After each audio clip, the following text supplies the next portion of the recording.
Amigos, el día de hoy la verdad es que me da mucho gusto que estamos cerrando esta serie de mensajes en donde hemos estado hablando acerca de finanzas y la hemos titulado Haciendo Ajustes. ¿Por qué? Porque todo el tiempo tenemos que estar haciendo ajustes de diferente forma, ¿no? Durante las últimas semanas hemos atravesado por tres grandes verdades. La primera de ellas tiene que ver con menos es más. Y hablábamos de Eclesiastés capítulo 4, verso 6, que dice: es mejor un puñado lleno que dos con mucho esfuerzo y trabajo y persiguiendo el viento. Y que de alguna forma nos hablábamos que en muchas ocasiones y normalmente menos es más, si nos enfocamos y apreciamos y aprendemos a proyectar de manera correcta. La segunda semana hablamos de estresarse es malo. Y es que el estrés en cierto sentido es bueno. Estoy hablando de algo correcto, pero el estrés financiero normalmente siempre es malo. Y cuando hablábamos la tercera semana, la semana pasada, hablamos de dar es bueno y hablábamos de esa necesidad de tener siempre gratitud en nuestro corazón, de aprender a que hemos venido a dar, dice la palabra de Dios que el Señor Jesucristo no vino a ser servido, sino vino a servir y a dar su vida en rescate por muchos, ¿no? Y bueno, déjame decirte, en el 2024, el INEGI hizo una estadística hablando acerca de finanzas. Y dentro del 2024, una de las cosas que descubrieron en nuestro país fue, me siento como Rodolfo el Reno aquí en medio de esto, no sé. En el 2024 nos decía que hizo una estadística, ya te decía, dice la estadística financiera, el 50% de los mexicanos viven al día.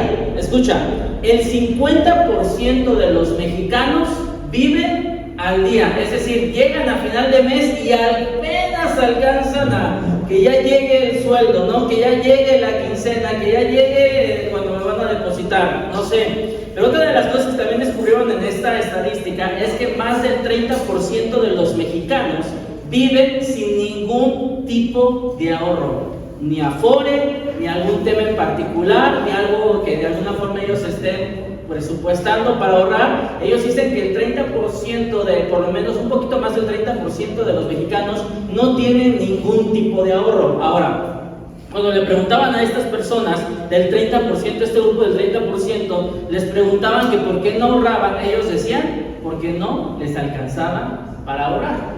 Ahora, si hoy perdieras tu fuente de ingreso, pregunta, ojalá que ¿no? Pero si hoy perdieras tu fuente de ingreso, ¿tendrías un colchón de donde depender algunas semanas o algunos meses? Piénsalo, analízalo. Si hoy perdieras tu fuente de ingreso, ¿tendrías un colchón para poder aguantar? Déjame decirte algo.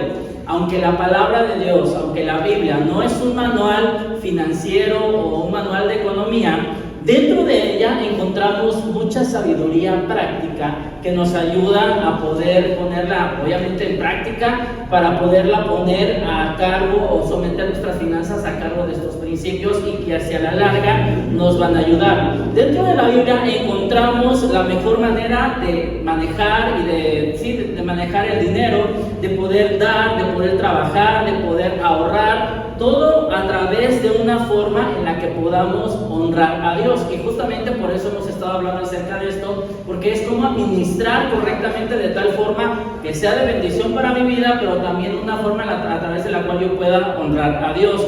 Mi meta el día de hoy es darte algo para que pongamos en práctica. Mira, normalmente todas nuestras enseñanzas tratamos de que sean totalmente prácticas porque creemos que la palabra de Dios es práctica. Hoy voy a hacer algo que normalmente no hago. Es decir, normalmente yo trato de dar 2 o 3 principios, no más, porque creo que menos es más. El día de hoy tengo un reto. Y digo, bueno, qué bueno que no le acortaron a la predicación de ese David, pero hoy voy a dar 7 puntos. Y tienes en tus hojas de trabajo, voy a dar 7 puntos. Y yo te quiero animar, 7 hábitos que yo te quiero animar a que podamos comenzar este año que arranca, que le podamos poner empeño, que le echemos ganas y que realmente lo podamos poner en práctica. Porque te voy a decir algo, el conocimiento no transforma vidas, ¿ok? Tú puedes saberte la Biblia de memoria, pero si tú no la pones en práctica, de nada sirve. Poner en práctica lo que sabemos, eso es lo que transforma vidas, eso es lo que cambia las vidas, si lo ponemos en práctica. De hecho, una de las cosas que nuestro Señor Jesucristo hacía durante su ministerio es que que Jesucristo habló más del dinero que del infierno. Normalmente Jesucristo habló más del dinero que del infierno, y no porque tuviera una obsesión con el dinero, sino porque lo hacía, por la siguiente verdad que va a aparecer aquí en pantalla. Lo hacía porque nuestro corazón está profundamente ligado a lo que poseemos. ¿Sí o no?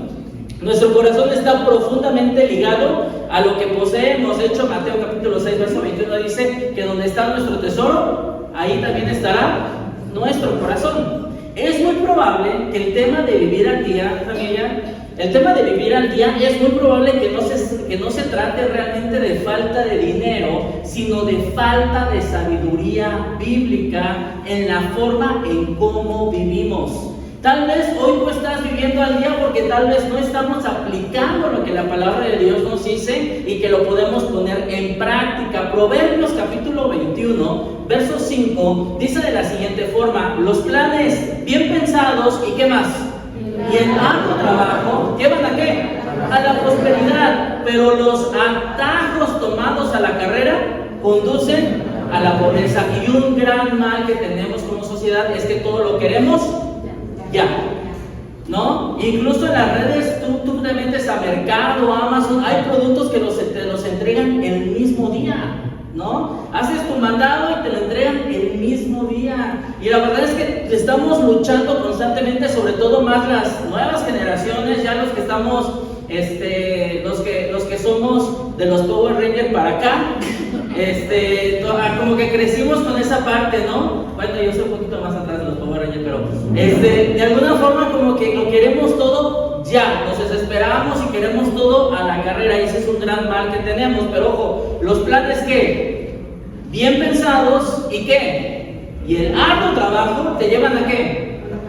A la prosperidad. Pero los atajos tomados a la carrera conducen a la pobreza. La mayoría de los problemas financieros no se resuelven con un golpe de suerte, no se resuelven porque te vas a encontrar un fajo de billetes. La mayoría de los problemas financieros ni con una oración mágica, en donde tal vez en ciertas iglesias vas, si tú oras y haces esto, a lo mejor Dios te va a bendecir. Esto tal cual bíblicamente no existe, ¿no? Pero la mayoría de los problemas financieros no se resuelven con un golpe de suerte o una oración mágica, sino cuando cambiamos nuestros hábitos financieros.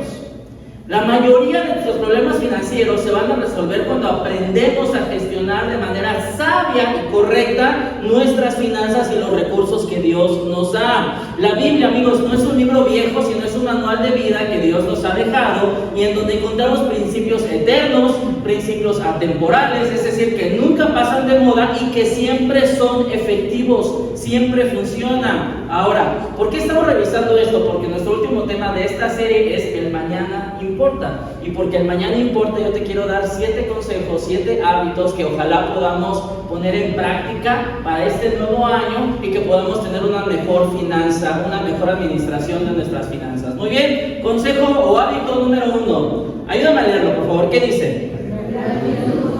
Anótalo ahí, por favor, en tu hoja de trabajo. Gratitud constante. Si no tienes una pluma, levanta tu mano, alguien te va a sacar una. Ahí, Sarita, si alguien tiene 2, 3, ahorita les acercan una pluma, ya vienen desde allá atrás. ¿Pueden dejar tu mano levantada para que te ubiquen, por favor? Muy bien, ahí les van a dar. Ahí va a querer. Bueno, consejo número 1, gratitud constante. No se trata de cuánto tienes, sino de cómo miras lo que tienes, ¿ok?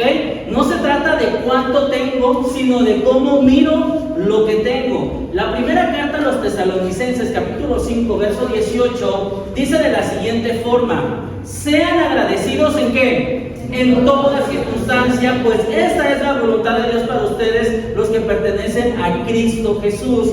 No ser agradecido cuando tenga todo lo que quiero, no ser agradecido cuando ya logré mi meta, no ser agradecido cuando yo obtuve el coche que quería, no ser agradecido cuando ya logré lo que yo estaba deseando por tanto tiempo. No, dice la palabra de Dios que seamos agradecidos ¿en qué? En toda circunstancia.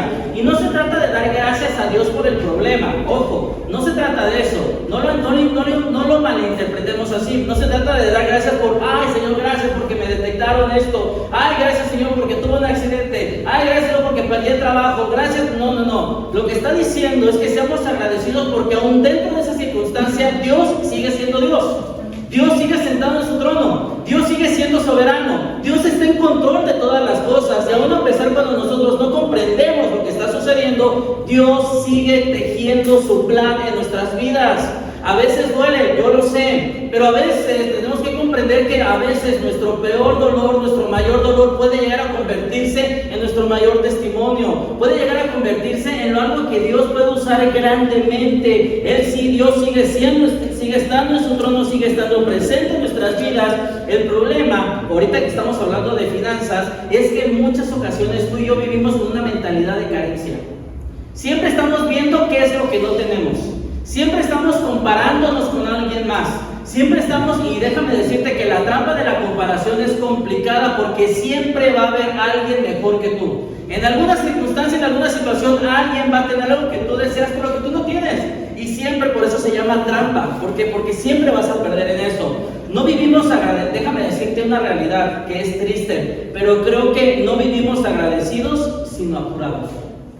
No aprendemos a vivir agradecidos, sino siempre estamos apurados por tratar de lograr, conseguir lo que estamos deseando, lo que estamos buscando, la verdad. Y tenemos que trabajar con esa situación. Y déjame decirte, yo te quiero animar a que todos los días tú hagas algo en la mañana. Tú hagas algo en la mañana. Agradece por 3 cosas. Agradece por 3 cosas. Créate el hábito de agradecer por 3 cosas que normalmente tú das por hechas. ¿Sabes? ¿Diste gracias a Dios por el techo que tienes? ¿Diste gracias a Dios por el alimento? ¿Diste gracias a Dios porque tus hijos están bien? ¿Diste gracias a Dios? Y muchas veces damos por hecho muchas cosas. Pero aprendamos a tener el hábito de la gratitud. La queja, amigos, la queja trae ansiedad, pero la gratitud trae paz y contentamiento. Ojo, la queja trae ansiedad. No tengo esto, no tengo lo otro, y tienes ansiedad por tratar de conseguirlo, por tratar de lograrlo, pero amigos, pero la gratitud trae paz y contentamiento. Dice el apóstol Pablo, teniendo sustento y abrigo, estemos contentos con lo que tenemos. Que haya contentamiento en nuestro corazón. A veces muchas personas viven amargadas, tristes, frustradas, molestas, berrinchudas, porque no tienen lo que otros tienen. Pero tenemos que comprender que la queja trae ansiedad, pero la gratitud trae paz y contentamiento. Consejo o hábito número 2. Cuídate de la deuda. Cuídate de la deuda. Casi siempre la deuda parece inofensiva, normalmente, pero termina siendo una telaraña que te atrapa. Normalmente tú dices, son abonos de 300 pesos, 500 pesos, 800 pesos, sí lo puedo pagar. Pero de pronto se te olvida, se te pasa el mes y de pronto ya se te juntaron 2, no diste el abono, qué sé yo. Pero normalmente la deuda cuando aparece inofensiva, pero termina siendo una telaraña que nos atrapa. Proverbios capítulo 22, verso 7, dice de la siguiente forma: así como el rico gobierna al pobre, el que pide prestado es sirviente del que presta. Este texto lo revisamos hace algunas semanas. Vamos a estar revisando varios conceptos que tal vez escuchaste durante las semanas pasadas, pero que hoy va a ser muy práctico. Si te estás dando cuenta, va a ser súper pragmático lo que hoy vamos a estar haciendo. Pero déjame decirte que es muy fácil cambiar, ojo, es bien fácil cambiar nuestra paz por cuotas semanales. Piénsalo. Es bien fácil cambiar nuestra paz mental, nuestra paz, nuestro bienestar por cuotas mensuales. ¿Cómo te sientes cuando no diste el abono y no tienes para dar? Feliz, alegre. No, para nada. Me siento más cerca de Dios. No, hombre, para nada. Tienes ansiedad, ¿no? ¿Y cómo le hago? Y entonces estás pensando pedir ese préstamo que te están haciendo en alguna tarjeta o en alguna situación. Y dices, entonces abro este hoyo para tapar este otro, ¿no? Tenemos que trabajar y no caigamos en esta situación de caer en la deuda. Ojo, la deuda mal usada, escucha, la deuda mal usada te roba la paz y limita tu futuro. La deuda mal usada limita tu paz te roba la paz y limita tu futuro. No es que la deuda sea pecado, no estoy diciendo eso. Lo que estoy diciendo es que hay deudas, creo yo, eso es algo particular, creo que hay deudas que son válidas, alguna inversión planificada. Por ejemplo, ¿qué deuda sería válida? Yo creo que una deuda válida sería una casa, ¿no? Porque tú estás pagando, o sea, sí, es a años, no sé, la hipoteca, no sé yo, pero de alguna forma tú sabes que ese bien, que esa propiedad en los años va a valer mucho más, va a ser una inversión. Hay deudas válidas, pero ojo, amigos, muchachos, la deuda válida, un coche es válido, no hombre, para nada, una deuda de un auto no es válido. Déjame decir que cuando de aquí a que lo termines de pagar, va a valer la mitad o menos de lo que tú pagaste. Entonces, no, realmente ahí el interés no funcionó, porque se vio mermado, hubo depreciación, algo que se llama depreciación, y luego le sube la inflación. Bueno, no es así. Muy bien, el problema es usar la deuda para mantener un estilo de vida que no es sostenible. Cuidado. La deuda que no es válida es aquella que usamos para mantener un estilo de vida que no es sostenible. Y a veces queremos endeudarnos para tratar de encajar en cierto grupo, para tratar de pertenecer o para tratar de mantenerme en cierto estatus. Y a lo mejor tú tienes que aprender a bajar la cabeza y decir, ¿sabes qué? Hoy no me da para esto. Mira, quiero hacerte una pregunta y esto es para tu conciencia. ¿Hay deudas que nacieron de impulsos o apariencias? ¿Hay deudas que adquiriste por impulsos o por apariencias? Porque si adquirieron esa, yo te quiero animar a que rápido las chispes, ¿no? A que rápido las pagues y que no vuelvas a entrar en ellas, porque tenemos que tener cuidados, amigos. La verdadera libertad, va a aparecer aquí en pantalla, la verdadera libertad financiera es cuando dejas de vivir como esclavo de lo que debes y comienzas a vivir como administrador de lo que Dios te ha dado. ¿Me ayudas a leerla, por favor? ¿Qué dice? La verdadera libertad financiera es cuando dejas de vivir como esclavo de lo que debes y comienzas a vivir como administrador de lo que Dios te ha dado. No somos dueños, somos administradores. No somos dueños, somos administradores de lo que Dios nos ha dado. Punto 3, hábito 3, trabaja con excelencia. Trabaja con excelencia. No se trata del puesto que tengas, sino de la actitud con la que sirves. No se trata del puesto que tienes, sino de la actitud con la que sirves, con la que trabajas. Primera carta a los Corintios, capítulo 10, verso 31, dice, así que sea que coman o beban, o cualquier otra cosa que hagan, háganlo todo para la gloria de Dios. Y mira, déjame decirte lo que estaba diciendo el apóstol Pablo, le estaba diciendo en la carta a los Corintios, le estaba diciendo, ya sé que es algo muy simple, muy sencillo, yo te quiero animar a algo, yo te quiero animar a que todo lo hagas para la gloria de Dios. Todas las facetas de nuestras vidas deben de estar orientadas a honrar a Dios. Todas las facetas de nuestras vidas deberían de estar orientadas a honrar a Dios. Mira, hay un valor en la empresa donde trabajo, hay un valor que a mí me encanta, y uno de ellos es actúa como dueño. Actúa como dueño.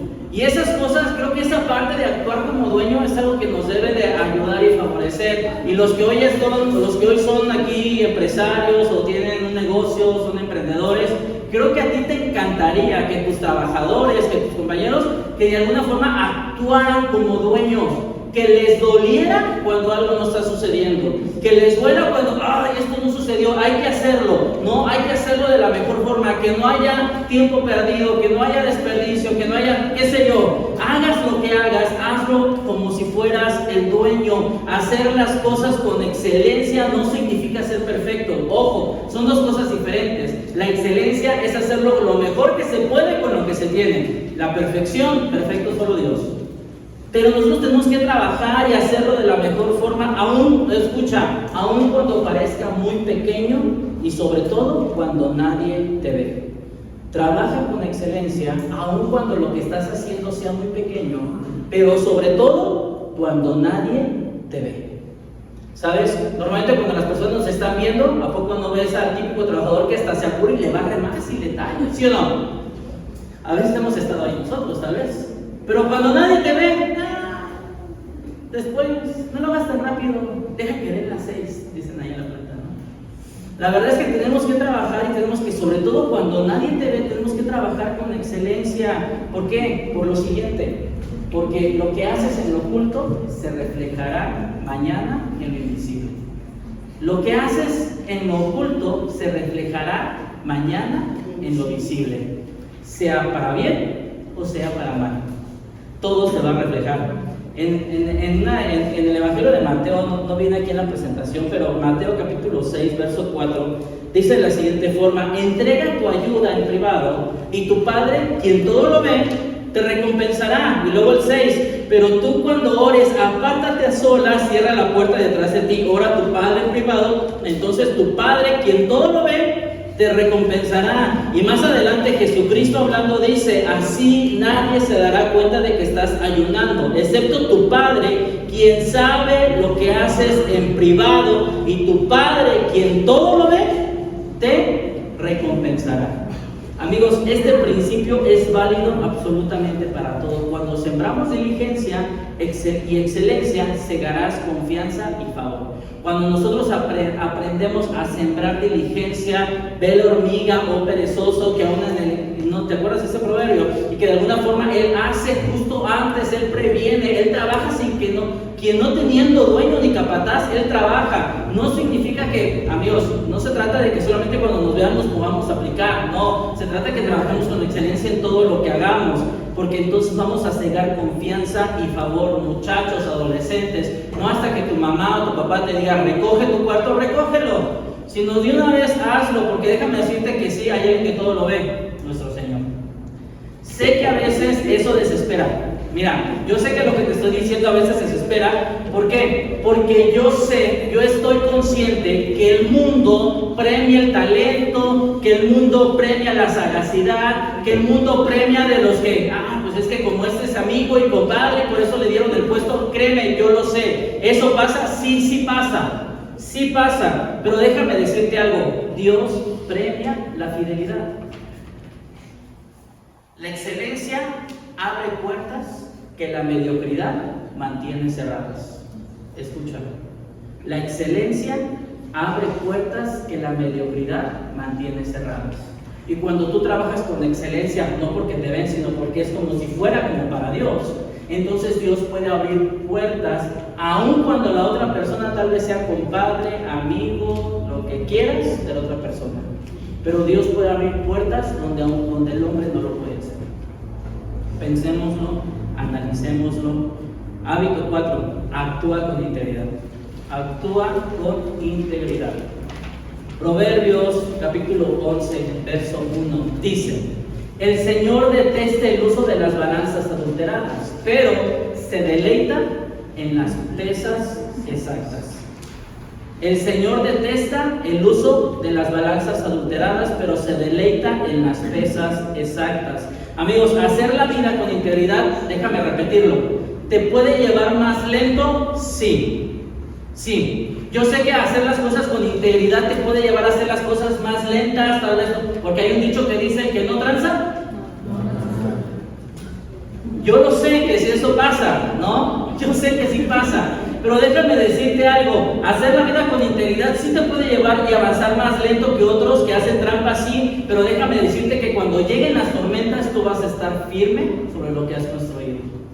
Porque el que hace trampa, tú lo sabes, tú sabes que hay personas, y yo creo que hay testimonios de que conoces a personas que hicieron trampa y hoy no la están pasando tan bien. Pero cuando tú trabajas con integridad, cuando te riges de manera correcta, es más sencillo, y cuando lleguen las tormentas, tú vas a mantenerte firme porque tú decidiste edificar sobre la roca y no sobre una arena movediza. La integridad te abrirá puertas que la astucia nunca podrá abrir. El patrimonio, papás, los que hoy estamos y tenemos una generación por debajo nuestra, el patrimonio que se forma con integridad, Dios promete que permanecerá por generaciones, pero el que se logra con atajos se va a esfumar fácilmente. Tenemos que pensar y trabajar con integridad porque Dios se deleita en las pesas exactas. Punto número 5. Miren, vamos bien, vamos rápido. Ya casi acabamos. Consejo 5. Administra con qué. No se trata, ojo, te voy a decir lo que en alguna ocasión escuché, pero es que ¿qué administro si no tengo nada?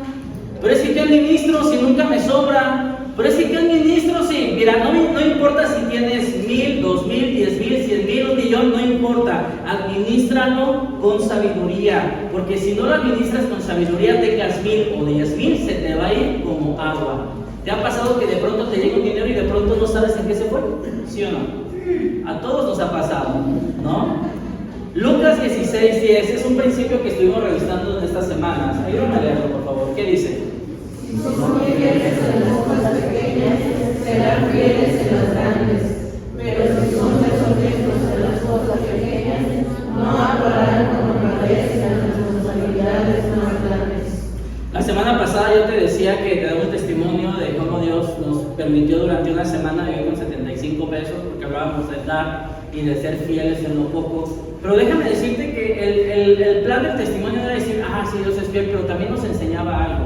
Y nos decía que es una realidad que en esa semana particularmente hubo falta de sabiduría de parte nuestra en saber administrar correctamente la semana. Esa es una realidad. Nos faltaba sabiduría, administrar bien. Ojo, administrar bien no es que te vuelvas un cuentachiles, sino que priorices de manera correcta.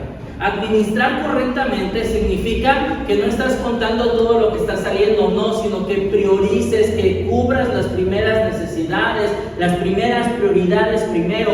No decidir por emoción, no decidir por reacción. ¿Qué es lo que hace la mercadotecnia? Fin de año, Buen Fin, ofertas al 40. Tú te emocionas y tomas decisión por emoción. Tomas decisión por reacción ante algo, ante un mensaje que te está llegando. Tenemos que trabajar y ser sabios a la hora en que invertimos. Dios deposita recursos en nuestras manos para que las administremos de manera correcta y no para que las estés desperdiciando. Eso es lo que hace Dios. Dios te da recursos, Dios te da trabajo, Dios te da dinero, Dios te da tiempo, Dios te da ideas, Dios te da fuerza, Dios te da vida para que la administremos de manera correcta y no para que la estemos desperdiciando. Una de las cosas que luego pasa, que no sé si te ha pasado, pero de pronto te llegó un dinero y no supiste en qué se fue. ¿Te ha pasado alguna vez? ¿Sí o no? A mí sí, muchas veces. ¿Te ha pasado que tenía dinero y en qué se fue? No sé, no sé en qué me lo gasté. Bueno, la verdad es que nos falta sabiduría. Tenemos que generar un presupuesto, tenemos que generar un plan, tenemos que generar y ver prioridades para que entendamos dónde nos está yendo. Proverbios 16 dice de la siguiente forma, no está en pantalla, pero dice así, Proverbios 16, del 1 al 3, podemos hacer nuestros propios planes, pero la respuesta correcta viene del Señor. El 2, la gente puede considerarse pura según su propia opinión, pero el Señor examina sus intenciones. Y luego el 3, pon todo lo que hagas en manos del Señor y tus planes tendrán éxito. Eso es lo que dice Proverbios. Si nosotros ponemos todos nuestros planes y nuestro presupuesto, nuestras ideas, nuestras prioridades, las ponemos en Dios, va a ser mucho más sencillo que tomemos mejores decisiones. Hagamos para que entendamos bien dónde se nos está yendo el dinero. Y esto está invertido aquí, y esto pagué esto de acá, y esto aquí lo tengo colocado. Pero si tú no sabes dónde se te está yendo el dinero, creo que necesitamos sabiduría de parte de Dios. Punto número 6. Por favor, ayúdame a leerlo. ¿Qué dice? Ahorrar con precisión y conocimiento. Amigos, ahorrar es sabio. Ahorrar es sabio. Mira, Proverbios capítulo 21, verso 20, dice de la siguiente forma: los sabios tienen riquezas y lujos, pero los necios, ¿qué? A ver, eso como que algunos sí lo oyen, otros no. ¿Siguen despiertos todavía? Ayúdame a leerlo, por favor. ¿Todo qué dice? Los sabios tienen riquezas y lujos, pero los necios gastan todo lo que consiguen. Has tenido tu semana y tú dices, tengo todo esto para gastar. Si está haciendo nuestro pensar, creo que no somos sabios. Creo que somos algo, tenemos algo, hay un necio por ahí dentro de nuestro corazón. Ahorrar no significa ser tacaño. Escucha, ahorrar no significa ser tacaño, ni tampoco es algo que sea solo para ricos. El ahorro, pues, solo para los que tienen, solo para los que les sobran. No, déjame decirte algo. ¿Tú recuerdas la historia de José? Cuando tuvo el sueño y que fue con Faraón, ¿te acuerdas qué fue lo que le dijo José a Faraón? Le dijo, a ver, compadre, ahorra ahorita que hay vacas gordas, porque van a venir 7 años de vacas, ¿qué? Flacas. Entonces, ¿qué necesitas hacer? Ponte a ahorrar ahorita que puedes, porque cuando vengan las vacas flacas, ahí vamos a necesitar de todo lo que podamos ahorrar. En lugar de vivir con mentalidad de escasez, no ahorro porque, ¿cuál es la mentalidad de Jesús? Es que no hago rojos porque no tengo dinero, porque no me sobra dinero. No. Yo quiero que tú tengas una mentalidad de previsión. Lo que nos está diciendo la palabra de Dios es que aprendamos a tener previsión en nuestras vidas, que podamos anticipar, es simplemente ser responsable con lo que Dios nos da. Y el ahorro no significa ahorrar para acumular, porque el miedo eso es lo que genera. Una mentira es creer, escucha, una mentira es creer que podemos ahorrar solo cuando te sobre el dinero. Si tú crees eso, estás creyendo una mentira. ¿Por qué? Porque el ahorro tiene que estar desde el inicio del plan. Tiene que estar, pero si tú esperas a que te sobre, la verdad es que tú nunca vas a ahorrar. Tenemos que ser disciplinados y tenemos que ahorrar. El ahorro tiene que ser el plan desde el inicio.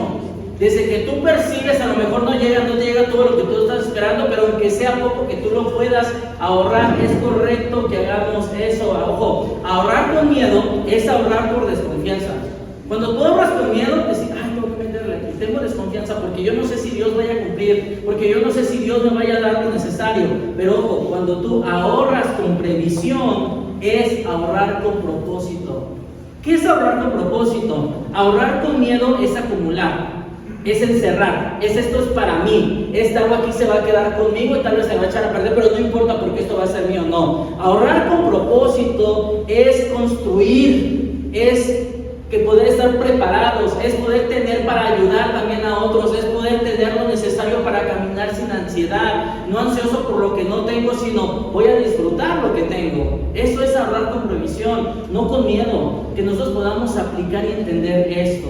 Y mira, el último hábito que yo te quiero dar, y creo que es el más importante de todos, el último hábito es el siguiente: pon a Dios en primer lugar. Y creo que eso es lo más importante. Creo que si de todos puedes usar o adquirir o poner en práctica uno con este. Si Dios no ocupa su lugar, el primer lugar, si no ocupa su trono de nuestro corazón, si no ocupa el primer lugar en nuestras vidas, todas las facetas de nuestra vida van a estar en desequilibrio. Todas las facetas de nuestra vida van a estar en desequilibrio. Hay un texto que estuvimos mencionando durante estas semanas muchísimo, Mateo capítulo 6. Verso 33 dice: busquen el reino de Dios por encima de todo lo demás y lleven una vida justa y Él les dará todo lo que necesitan. Amigos, cuando colocamos a Dios en medio de nuestras finanzas, reconocemos que Él es la fuente y no nosotros. Cuando colocamos a Dios primero en nuestras finanzas, reconocemos que Él es la fuente. Cuando colocamos a Dios en el trono, las cosas se acomodan. A veces, déjame decirte algo, de formas que ni siquiera sabemos explicar. Y decimos, no sé cómo me duró más, no sé, la gasolina me duró más, no sé, algo pasó, ¿no? Pero hay veces que cuando colocamos a Dios en primer lugar, hay cosas que ni siquiera sabemos explicar. No es que se trate de algo mágico, no es que sea algo supersticioso, no es que sea algo místico, no, te voy a decir que es orden divino. Eso es todo, orden divino. Porque lo que Dios nos está diciendo en su palabra es: ponme a mí en primer lugar y todas las demás cosas te van a ser añadidas. Porque se trata de un orden divino, porque es así como Dios ha creado la vida. Poner a Dios en primer lugar no es que hagamos las cosas y digamos, como Dios, pues Señor, yo primero tú y después voy a trabajar, ¿no? Porque déjame decirte, hay un testimonio de una persona que conocemos que él decía, no, es que Dios me ha llamado a predicar, y además el Señor no trabajaba, no llegaba ningún sustento a su casa, el cuate se la pasaba en las calles, según él repartiendo folletos, porque eso Dios lo había llamado, y en casa su familia con hambre, sin trabajo, sin recurso, y la pobre mujer buscando chambitas, buscando trabajar, porque estaba tratando de sostener a los 3 hijos que tienen. Y el cuate bien contento en el centro, sacándole plática a todo el mundo, repartiendo folletitos. A ver, compadre, entendamos una cosa, porque también esto no se trata, es que primero Dios y entonces yo primero la iglesia, y no, disculpa, pero no, pero tienes una responsabilidad que tienes que hacer y Dios te ha dado un orden en lo que tienes que hacer. Y no se trata de eso. Ahora, antes de cada decisión, toma consejo de las personas que son que son relaciones providenciales, es decir, que te están abonando. No le pidas consejo al que debe todas las tarjetas. No le pidas consejo al uno que debe en la caja popular y está en el buró de crédito. En una ocasión yo estaba con una deuda en la caja popular y le preguntaba, ojo, escucha, le preguntaba a un pastor y le decía, oye, es que tengo esta deuda, no puedo asistir a tal evento, entonces es que tengo que dar el abono. No pagues. Él me decía, te lo prometo, así me lo dijo, no pagues, deja que te lleven, que te manden a buró y después te van a ofrecer un trato para que pagues menos. Eso me dijo ese pastor. Y me dijo, tú no pagues. De todas formas, cuando ya ven que no vas a pagar, te van a ofrecer un trato para que pagues menos. Te van a poner en buró, sí, pero pues ni modo, ¿qué puede pasar? Amigos, de verdad, hoy que lo pienso y lo analizo, digo, de verdad me enseñaron, me decían eso. Amigos, tenemos que ser responsables con lo que Dios nos da. Tenemos que ser responsables y cumplir por testimonio también. Si no la vas a poder pagar, no le entres fácil y sencillo, no te metas en problemas, no te compliques la vida. Tenemos que aprender a honrar a Dios, incluso también con las demás personas. Tenemos que aprender a ser fieles, porque el que es fiel en lo poco, en lo mucho, también será fiel. Cuando colocamos a Dios en primer lugar, nuestras finanzas ya no dependen solo de tu conocimiento, no dependen de tu esfuerzo, no dependen de la suerte, no dependen de cómo vaya el día, no depende de quién está en el poder. Déjame decirte que cuando colocas a Dios en tus finanzas, y ahora no dependerás de tu conocimiento, desempeño, experiencia, sino que ahora contaremos con el favor y la sabiduría de Dios en ese aspecto de nuestras vidas. Y créanme que necesitamos sabiduría financiera, porque nadie nos educó sobre esto. Amigos, Dios abre puertas que tú nunca vas a poder abrir. Dios abre puertas que tú nunca vas a poder abrir. Creo que la peor cosa que nos puede pasar es saber que hemos pasado toda la vida corriendo en círculos persiguiendo nada. Porque tristemente hay personas que se la han pasado corriendo en círculos y no han llenado ese vacío que tienen en su vida. Tener lo que has querido y aún sentirte vacío. Lograr esa meta y aún sentirte vacío. Sigues sintiendo que algo te falta en tu vida. Un escritor dijo, tu disciplina puede ser admirable, tu productividad puede ser impresionante, tu capacidad de trabajo puede ser extraordinaria, pero si no está alineado a los planes de Dios, todo eso termina siendo ruido. Solamente ruido, si no está alineado a los planes de Dios. La cultura nos ha mentido y lamentablemente tal vez lo hemos creído.